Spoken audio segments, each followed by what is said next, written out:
Donc effectivement, je préfère lire un court texte que j'ai écrit très rapidement ce matin, plutôt que de parler, je dirais, sans filet, parce que effectivement, j'ai besoin d'écrire, quoi. Et donc, d'abord, pour ce qui est de ce livre, j'ai insisté beaucoup pour dire que ce n'est pas un livre de deuil.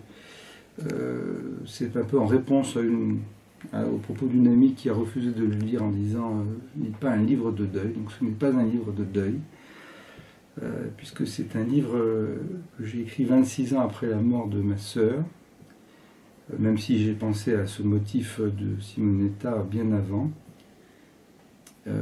Il y a dans ce livre une citation du Talmud au début, que j'avais trouvée très belle, qui dit « Les déchirures de deuil doivent se faire dans la chaleur du chagrin ». C'est bien sûr une traduction, mais il y a une valeur poétique avec un rythme, des allitérations et une cohérence. Les déchirures de deuil doivent se faire dans la chaleur du chagrin. Alors, je ne connais pas l'original qui est en araméen, une langue que je ne maîtrise pas, c'est le moins qu'on puisse dire. En fait, je ne parle pas du tout, et en fait, maîtriser la langue, voilà, maîtriser la langue, je pense que c'est pas souhaitable. C'est peut-être perdre d'ailleurs sa langue.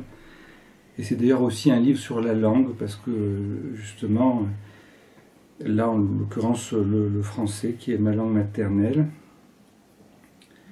et j'ai l'impression qu'il ne faut pas maîtriser sa langue pour qu'il se passe quelque chose dedans, pour que ça soit une langue vivante justement. C'est un livre vivant, voilà, c'était ce que je voulais dire, c'est un livre vivant qui se voulait comme tel. On lit parfois quelque chose sur les paroles du Dieu vivant. En hébreu, j'aime beaucoup l'hébreu, Elokim, Divrei Elokim Chaim, ça c'est très beau.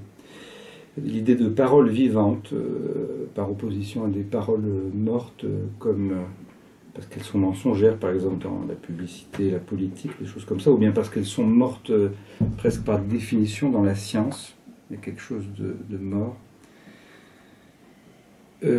J'ai écouté d'ailleurs, pour m'entraîner, j'ai regardé une vidéo où il y avait Valère Novarina. Je suis tombé sur Valère Novarina qui parlait de la langue et j'ai beaucoup aimé ce qu'il disait. Je ne sais plus ce qu'il disait, mais ça m'a plu. Et pour en revenir aux déchirures de deuil, il s'agit donc des déchirures des vêtements qui sont prescrites dans le Talmud aussi aux endeuillés. Elles sont prescrites, c'est un commandement. Mais en fait, la citation montre bien que si elles sont prescrites, mais en fait, elles ne doivent se faire que dans la chaleur du chagrin. C'est-à-dire qu'elles n'ont de sens que si elles sont habitées par l'immédiateté du deuil, dont chacun à l'âge adulte a fait l'expérience. Donc les déchirures du deuil doivent se faire dans la chaleur du chagrin. Et 26 ans plus tard, ce n'est pas la chaleur du chagrin, donc ce n'est pas une déchirure, c'est plutôt un retissage. Alors là, ça me rappelle l'Ecclésiaste, ce fameux passage d'Ecclésiaste où il dit « il y a un temps pour tout, un temps pour naître, un temps pour mourir, un temps pour la guerre, un temps pour la paix ». Et à un moment, il dit « il y a un temps pour déchirer et un temps pour recoudre ». Là encore en hébreu, c'est « et likro et et litpor ».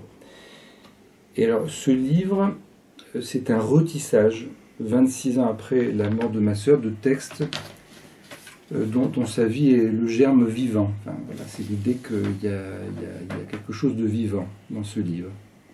Il commence par ce titre, donc le portrait de Simonetta Vespucci, qui parle du portrait de Simonetta qui est morte 600 ans avant ma sœur.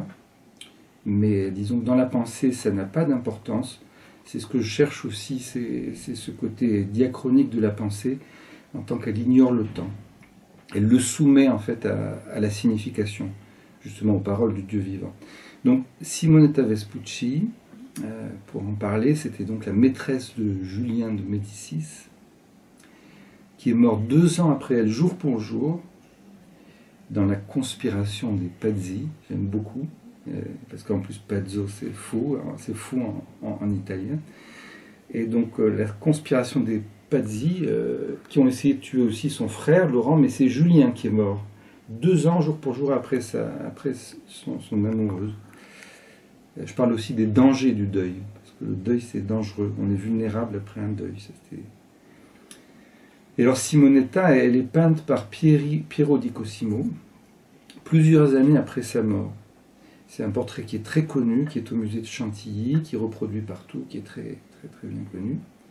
Et ma sœur l'a commenté dans une rédaction à l'âge de 12 ans, sans doute dans les premières années du collège.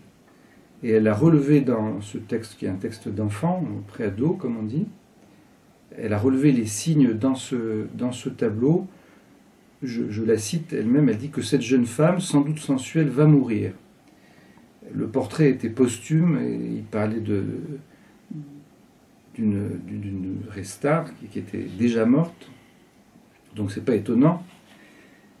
Mais puisqu'il avait disposé des signes prémonitoires de la mort de cette jeune femme, mais ce qui était frappant pour nous, c'est-à-dire pour notre famille,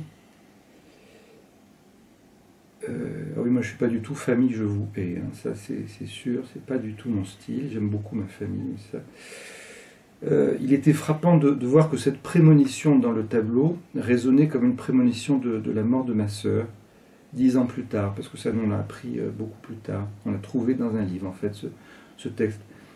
Et c'est à ce moment-là que j'ai eu l'idée d'écrire ce livre. Ensuite, j'ai circulé en fait entre le portrait et la vie de Simonetta, ma propre vie, et voilà.